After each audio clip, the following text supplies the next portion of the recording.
to Philip for the hottest intro out right now. I am Barry Long, the second, not the first, not the third. We are live on CoachellaValley.com. We are live on today'scalifornia.com. We are live on today'scanada.com. We are live all over the Twitterverse, all over the metaverse, all over the universe. And this is the Hot Minutia. And what Hot Minutia means is it's like kind of like a hot minute. And we're giving you 30 minutes of straight hot rawness. But we're also introducing you to a new word you may have not even heard, minutia. Minutia means the small, minute details, the intricacies. And that's what we focus here. Let me bring in my main man, Rudy, Ramon Reyes. Rudy, what is up, brother? How you doing? Yeah, I'm doing good. Now you're going to have to get those dancing shoes off me because that little middle beat is like, yeah, that beat, you got to put two guns up and then you got to roll it. All right, so we got a lot of stuff back in the 70s. There's a lot of stuff going on, especially in the sports world right now. You know what? There's one person I don't want to be right now. One person on this planet I don't want to be. Who? And that is Miss Solo herself, because she's looking for hope to get her out from in between that car she decided to sit in, inebriated with her twins in the back seat. Oh man, Hope Solo. We got to talk about Hope Solo. I don't want to be her. I don't want to be her, and I don't want to be those twins either. I mean, I am a twin, but that's beside the point. I don't want to be her behind the wheel at all. Cops found her relatively intoxicated. And for those that want the minutia, because you're tuned into the Hot Minutia, you should certainly check it out. We got a lot of great stuff going on today. Of course, no arrest warrant. She was passed out behind the wheel, clearly inebriated, intoxicated, assaulting a police officer. This is just very ugly for Hope Solo. And you wonder why she's probably still running solo. Well, I know that right now her hopes are so low. Her hopes she must be so sad. Low. She's down in the dirt right now. Her head's probably in the sand wondering, how could I have let this happen? Man, it's terrible. Walmart parking lot, man. It's all bad. That situation is all bad. And we'll see. So we'll talk about Hope Solo, as well as we also have some other stuff to talk about. We have like a little college basketball news that most people have heard, that the coach from St. Peter's and their improbable run through the Elite Eight. They were the first 15 seed ever to make the Elite Eight.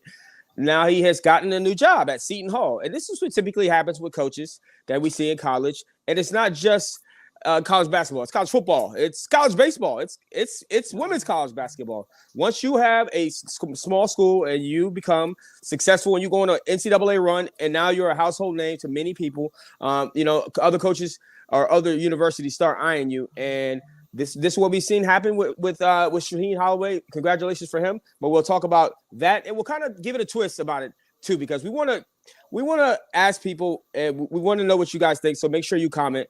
But we want to know whether or not you're for coaches leaving the programs early on. And we see college football, some coaches leave the program during the season before the bowl game. So we're going to talk to y'all about that. We're also going to talk about Bruce Arians.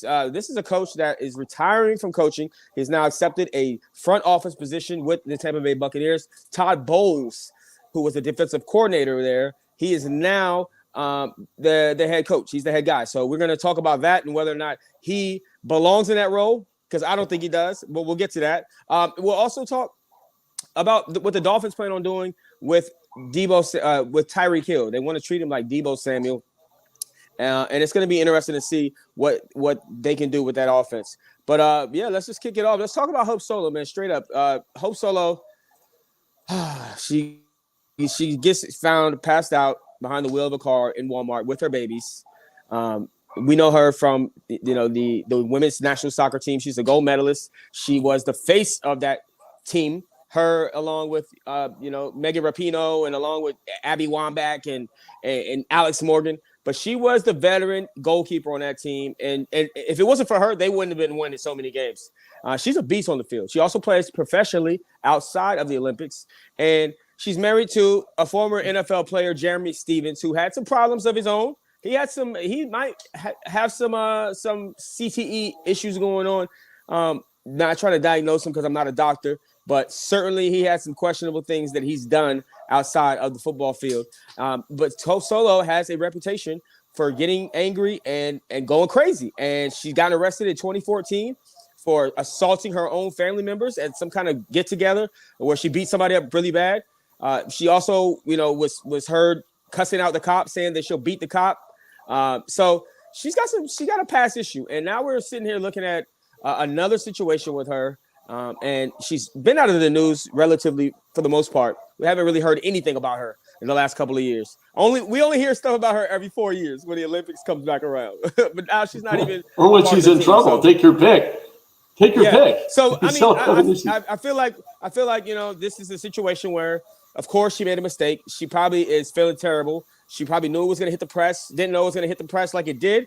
But I just root for her recovery and for her to get the help that she needs. But you feel bad for the babies. You feel bad for Hope Solo. You feel bad for the people that were involved. It's just a terrible situation all the way around, and it's one that she's gonna have to live down, and she's gonna have to explain to her kids, to her twins when they grow up, what happened. And it is just, I mean, the way she was found, it was just terrible. So I just wish the best for her. What do you think, Rudy?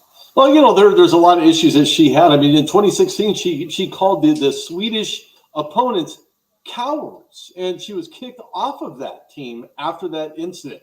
You don't go into any Olympics. This is an international platform. This isn't just the U.S. women's national team taking on another state within the U.S. No, this is an international platform. So if you're Hope Solo, you have to put your best foot forward, literally. I mean, you're playing soccer, so you may as well have your best foot forward.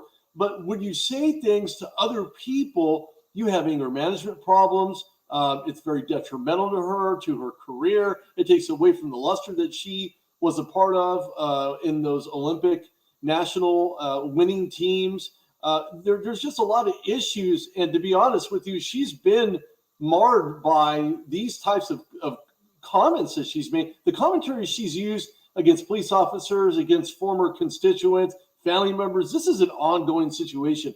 I don't foresee anything happening to her unless she's sentenced to prison or gets fined, or maybe a combination of jail time and fine. Prison? In home. Prison? Well, she'll do county jail time for that. She's not going to prison.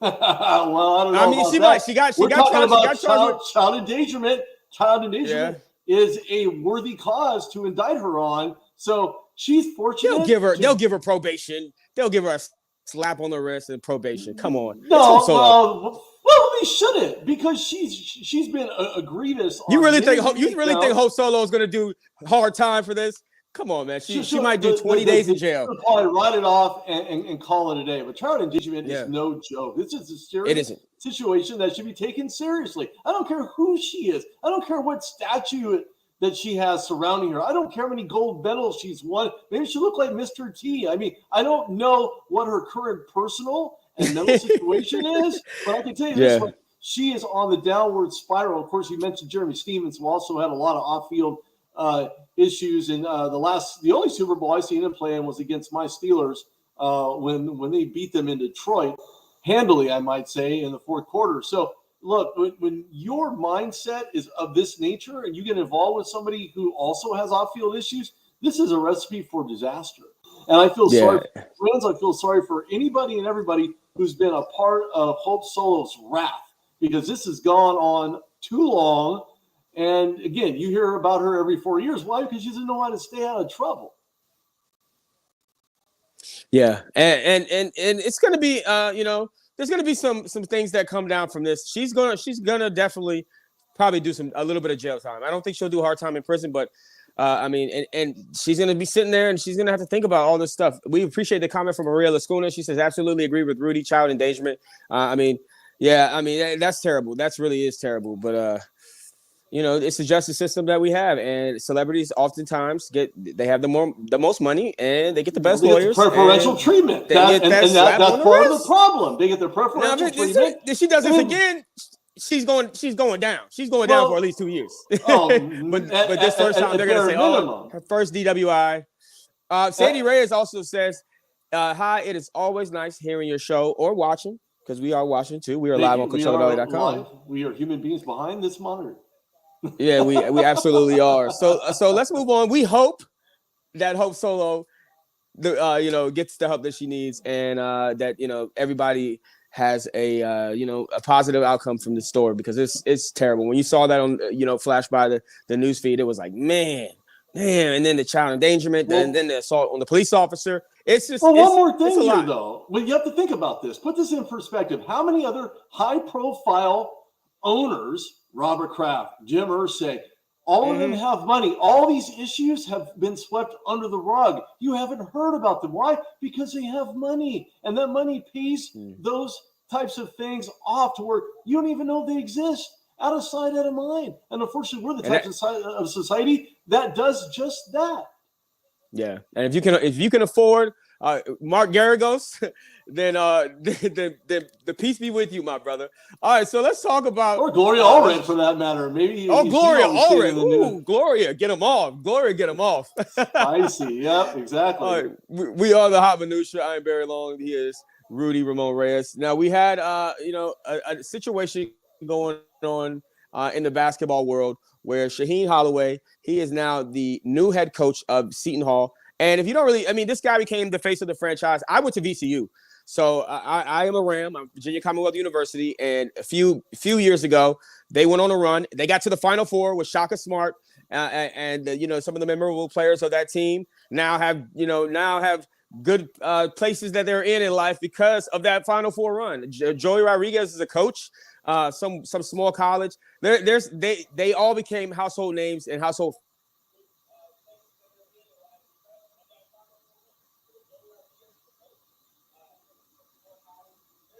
improbable run. Sorry for the technical difficulty. They went on an improbable run. They got all the way to the Elite Eight. It really came down to just talent overall once they got it against UNC. But the way that he coaches and the way that he's demanding the greatness out of these players during the game. He has this long stare that he does to every player. And it seems like he's never smiling during the games. He's just locked in. He's focused. But he played he didn't play in the NBA. He played professionally. He played overseas. He's played for probably 8-9 different teams overseas. So he saw a lot of coaches' styles that he played for. So I imagine that he took a little bit here, a little bit from this guy, a little bit from this guy, ate the chicken and threw away the bone, and then came up with a meal. And now he's got a recipe for greatness. And he's just slowly worth of a recipe. yeah. And he's just slowly climbing the ladder to eventually, maybe, who knows? Hell, he might end up being an NBA head coach at some point. But you know what? It's just when you get a promotion, everybody wants a promotion. Everybody wants a promotion at their regular job. And he just got a promotion. So I think we have to be happy for him. I'm sure that there was incoming recruits. I'm sure there were incoming recruits that were going to play for him in the fall at St. Peter's who are devastated right now because they wanted to play for such an intense guy.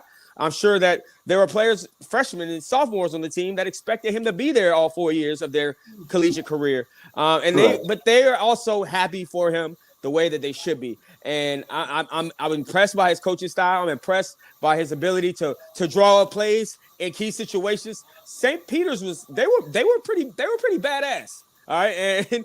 And at the end of the day, when they got up against UNC, it just wasn't a match. It was not even fair.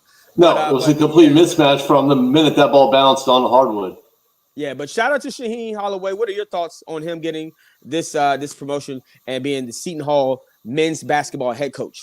Well, the minute you face off and your next opponent is UNC, you are shaking in your boots. But you're treating this game as a normal, average, run-of-the-mill, everyday type of game with a little added pressure, right? Because we see coaches who can handle the pressure and other coaches who clearly can. Makes me think of Michigan and the head coach there. And we won't name names. Everybody knows what happened there with the handshake that had gone, obviously wrong. But this deal for Shaheen Holloway is for 6 years. And it's a huge deal. It's something that you don't really expect a guy coming from probably one of the smallest Division I schools in the nation. But think about this. Put this in perspective. Deion Sanders, who ended up in the hospital, had a toe removal. But prior to that, was a coach at Jackson State University, and he's still doing it despite missing a toe and still out there with his people, with his kids, with everybody, trying to make something happen out of nothing, because that's what that program was before he got there. Nothing. I'm not going to suggest that they were the greatest thing since sliced bread, but I'll tell you what, if there's anyone who could put that meat in between that sandwich and the cheese and all the dressing, Okay, so that's why he was able to nab some of those high-end, top-ranked guys out of high school. So kudos to Deion Sanders, because right now you have someone else to look at from a very small school. Again, one of the smallest schools in St. Peter's, to go to a massive school that he's familiar with because he played at Seton Hall, and that's Shaheen Holloway. He has numbers there. His names may not be in the rafters, but at the end of the day, this is exactly who he played for. I guarantee you he wanted to play for this team for many, many reasons. Now he can recruit and do exactly what Deion Sanders had done at Jackson State University and continues to do to raise his program. And we're not going to suggest that Seton Hall by any means is this run-of-the-mill, everyday, average, hokey-doke university. Seton Hall is up there. They're up there in the top maybe 25, 30 college NCAA teams in men's basketball. So he adds another log in the fire, and I think he's going to be one of those guys you have to look out for. He's going to contend at every single level throughout the regular season, and I'll be honest with you, I think he's going to get in and face another UNC, but with a better Seton Hall class, or could take on Duke as well, as we're going to find out in the Final Four going on this weekend. So kudos to you, Shaheen Holloway. Kudos to Seton Hall for making that decision. And thirdly, I see this program going above and beyond where they were just a couple of years ago. Yeah, absolutely. And it's always good when you can go back and play for your alma mater or coach for your alma mater. And it's always good when you have a better pool of talent to draw from. And he's certainly going to have that. And I mean, he's a damn good recruiter as it is now. So just imagine him being at a top program like that. And this may be it for him. He may have always wanted to be the head coach at Seton Hall, and he might be their head coach for the next 20, 30 years. Or I believe that, money always talks, and I believe that, a bigger program that gets rid of their coach will eventually come with more money than Seton Hall could ever come up with, or NBA will come calling with way more money than Seton Hall could ever come up with. And it's all about productivity, and it's really all about success. It's all about success. Barry. Yeah. It's all about success. Yeah. The minute you have success, people recognize it. They want to be a part of that. They want to be around you. They want to emulate that. They want to pull that in their own bosom and make it their own. And that's what happens with coaches and players just like Shaheen Holloway. So this is far from over. This is far from over because, again, I see this team in Seton Hall going farther and further than they did in the last couple of years. So, again, kudos to the program and kudos to Shaheen Holloway. And kudos to Bill Sinso. He says, hi, Barry and Rudy. We appreciate you, man. We really do appreciate you always supporting the show. And Maria Lacuna and everybody else, too. So, all right. So let's move on to, another kind of coaching situation. But this is in the NFL. We've got Bruce Arians, who has now retired from coaching. He has now accepted a front office position, a front office role with the Tampa Bay Buccaneers. They want to keep that energy, they want to keep that man with his Kango hats and his swagger. They want to keep him in the building. And and I don't think it's going to be hard for BA to step away from, coaching. I don't think he's going to be hovering over Todd Bowles. Now, Todd Bowles has became the Buccaneers head coach. He has a terrible record as a head coach. As a matter of fact, he's 26-41. So this man has lost a lot. He's 26-41 as a head coach. And now they put him in as the head coach. And my thing on Todd Bowles is his name kind of is spelled like Bowles. And every time you see a picture of Todd Bowles, his face always looks like this. He kind of looks like he farts. He's smelling his own farts, and he likes what he smells. Like, I don't know. Every picture, he has this stank face on. And even when he was with the Jets, he still had the same steak face. So, but at the end of the day, Todd Bowles is a damn good defensive coordinator. And I like some of his leadership abilities and some of his leadership qualities. But when he was on the Jets, he just wasn't believable on the sidelines that much. And it's just some people are designed to be offensive coordinators, and some people are designed to be defensive coordinators. And then others are designed to be head coaches. And I don't think that Todd Bowles, even after sitting under the tutelage of a Bruce Arians, has what it takes. And I just think that it's going to be a total different feel. I understand that Bruce Arians is that kind of guy that wants to see other guys get hired. He wants to see minorities get hired. So I'm sure that he went to the front office and said, Todd's ready. Let Todd be the head coach. I hope the best for Todd Bowles, but at the end of the day, I just think that I would have probably rather went with Byron Leftwich, even though he's younger. I would have went with the more offensive minded guy, and I would have went with the more believable guy in that role, I should say. And we seen Byron Leftwich be a leader of men when he was playing in Marshall, and he had all those guys carrying him down the field during the bowl game. I mean, he was the quarterback. He was the lead, the guy in that huddle. So I think that I would have rather picked Byron Leftwich over this man with a stank face. But I mean, every single picture, you can Google him. Every single picture is like this, bro. It's like, ew. Like, he hasn't figured out his smile yet. but yeah, I don't like the move. I like the move on behalf of Bruce Arians' part, but I don't like the move as far as the Tampa Bay Buccaneers are concerned. And I think that we will see a total different outcome this season than we did the last couple seasons with Bruce Arians as head coach. I'm going to have to disagree completely with that for a couple of reasons. First of all, Bruce Arians' record is 80-48-1, which is a .624 winning percentage. He has a .833 win percentage in the playoffs. Now, this is just Bruce Arians. Now, make no mistake, the Cardinals he was with were on the right track. They were moving on to something better. We don't know if it's Kingsbury or not. That remains to be seen. We don't even know if their starting quarterback's going to be the starting quarterback. There's a lot of turmoil going on in Arizona right now. However, once he moved over to Tampa Bay, the Buccaneers, as small of a city as it is not very big. If you've ever been to Tampa Bay, you're going to blink and you miss it. It's just shout out to Tampa Bay. There's not a whole lot there. Everybody watching from Tampa Bay. Exactly. Thank you, all the watchers from Tampa Bay. Come on in and chime in and say something. But I mean, Bruce Arians brought a lot of passion, a lot of minority winning as women filled his coaching staff. African Americans filled his coaching staff. He wasn't going to wait for the Rudy rule to have this conversation. He wasn't going to wait around for people to pull the proverbial plug out of their ears to really recognize and understand what the rule is supposed to be. So he took actions into his own hands and decided to make it what it is right now. They've already won a chip.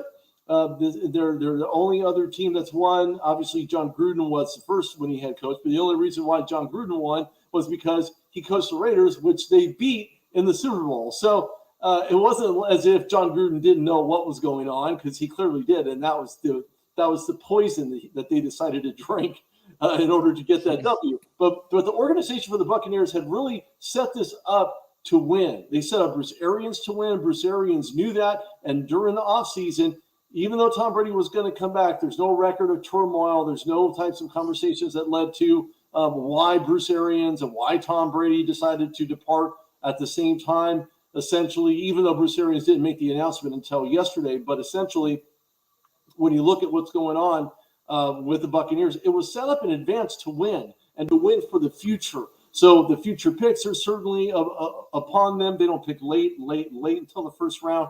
But at the end of the day, this is exactly what Bruce Arians wanted to do, was set Todd Bowles up to pass and not fail. Now, I'll agree with you in one aspect and one aspect only. Yes, they could have went with Byron Leftwich, who's got tons of NFL experience. He's a quarterback whisperer to Tom Brady. Not that Tom Brady needs to be coached by any means, because the guy's a GOAT. He doesn't need anybody coaching him up. And if the opposite were true, it probably is. Tom Brady's probably telling him what he needs to do, what he needs to call. But that's another story for another time. But Todd Bowles may not have been the best person for this role, but he was the best available. And I don't mean that to take anything away from what he had done. Now, don't forget, the Jets organization that Todd Bowles coached was a horrible organization, and by all means, they still are. We don't know that to be certain because of certain, Zach Thomas is practicing during the offseason right now. They have Robert Saleh trying to get in his second year, trying to get this team back up to par with the right draft picks, beefed up the line. They did some good stuff in free agency. They were trying to acquire Tyreek Hill. I don't think it was a match at all for Tyreek, but he gets to go back to Miami. But if you're Tyreek, you stay out of the bars and the clubs and the nightlife. That's going to be hard for the cheetah. It's going to be hard for him. But at the end of the day, Bruce Arians and the organization are setting up Todd Bowles to win. They are the favorites right now to win the NFC South, and slightly an edge to win the NFC in general. So it remains to be seen. I don't know that I like the hire in its entirety, but I do like the fact that he has experience being a head coach. Byron Leftwich doesn't.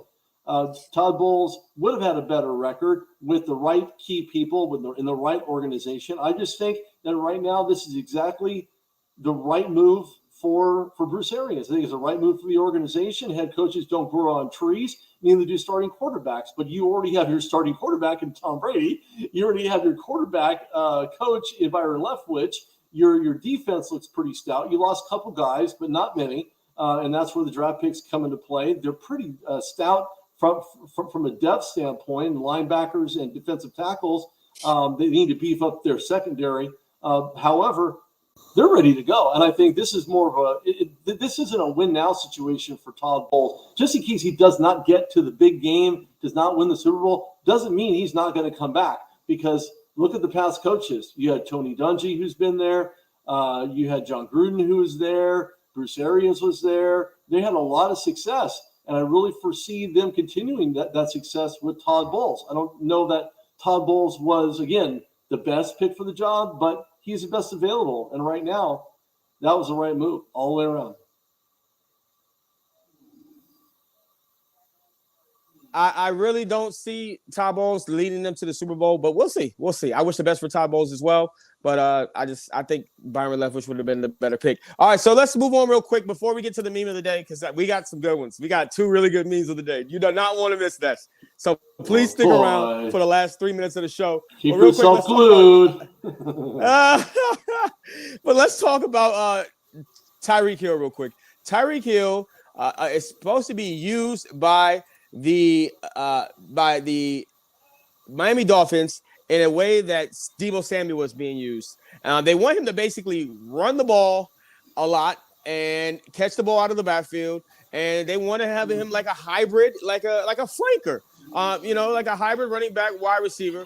And in my opinion, that this is kind of dangerous because Tyreek Hill, yes, he is 5'7", and he's little. He's a little guy, and ultimately, I feel like he's not ready to take the punishment that comes with being an NFL running back. I know he's not going to take 30 carries a game. It'll probably be more like 7 or 8 carries a game, and they'll find other ways, creative ways to add him to the mix. But I just think that he should stick as a wide receiver. He's one of the best wide receivers we have in this league, especially with his size.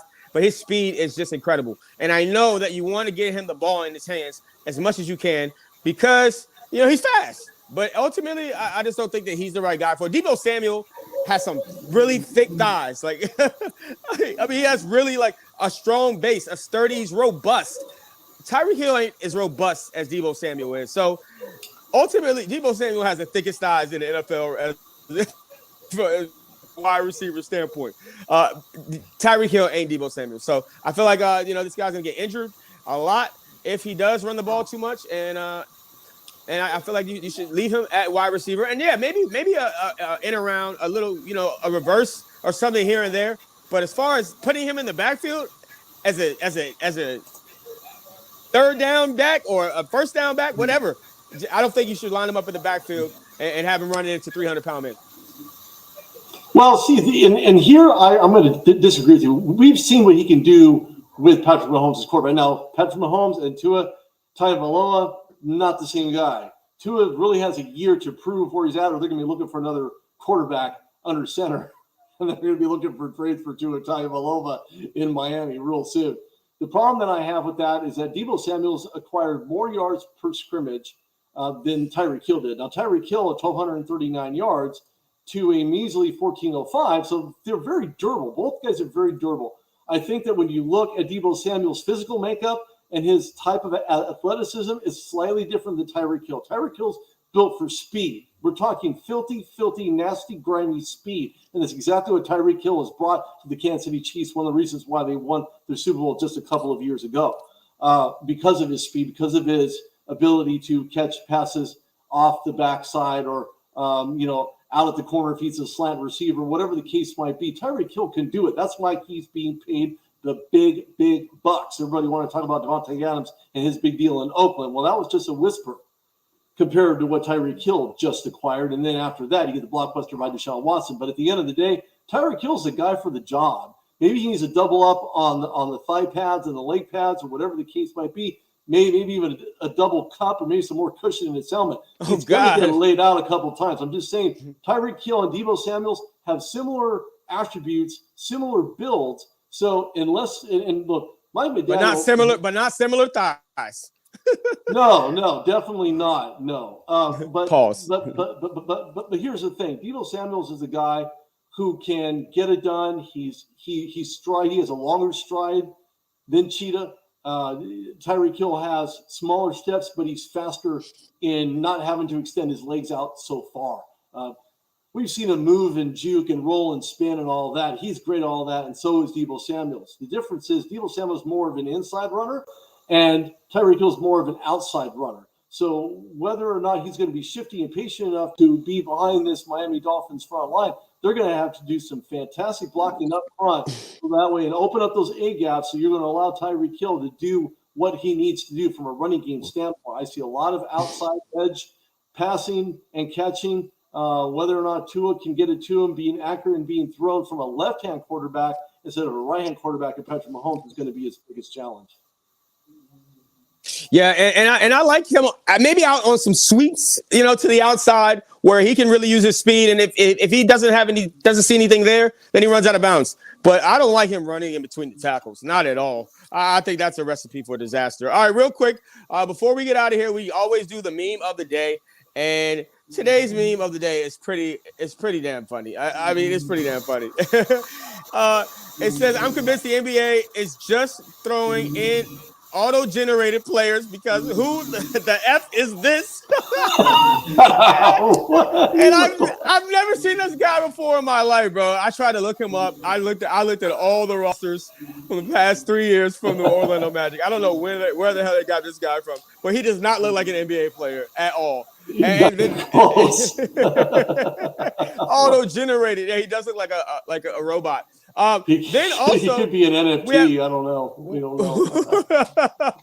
We have another one. This was KD's MySpace profile from years ago.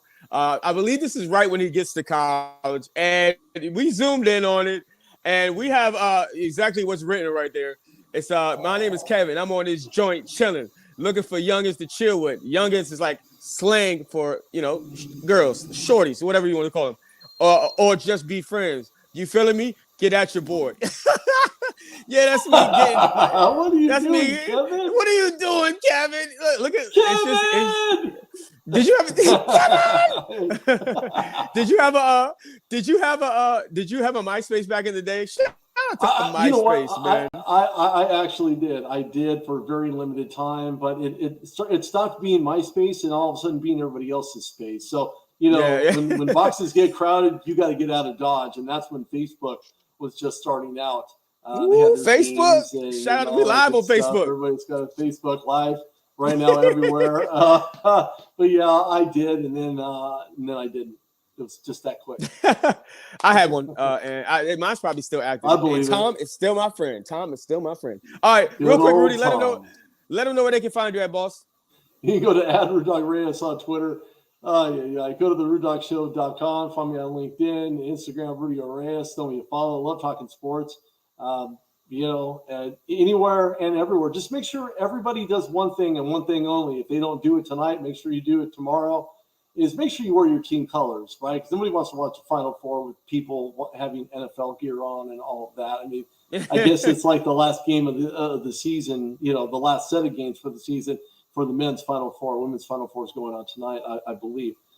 So this is going to be interesting to see who these guys are. Who are you picking? I want Duke to win, even though I'm wearing UNC colors right now. I'm going for Duke.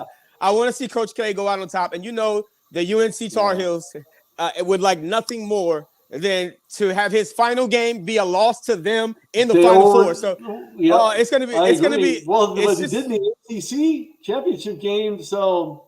Yeah, who knows? I mean, and UNC has Duke's number, so we'll see, man. But I just feel like I know Coach K has a few of them things. He has a few of them rings, but I want to see him go out on top just because he means so much to the game of college basketball. All right, guys, we want to thank everybody for tuning in. Sandy Reyes, Linda, she commented. Bill Senso commented. Maria commented. We appreciate Sandy a lot for commenting as well. Y'all can find me on Facebook, written the way it's written right here. Barry Long 2. You can find me on Twitter at Barry Long, Radio Barry Long, and then you can find me on IG at Barry Long II. Stay focused, stay motivated, stay inspired, and remember you're capable of doing anything. And that's a quote from Nipsey Hussle. So go do it. So go do it. All right. And we'll see y'all. Do it. We'll see y'all on Monday. It's Hot Minutia.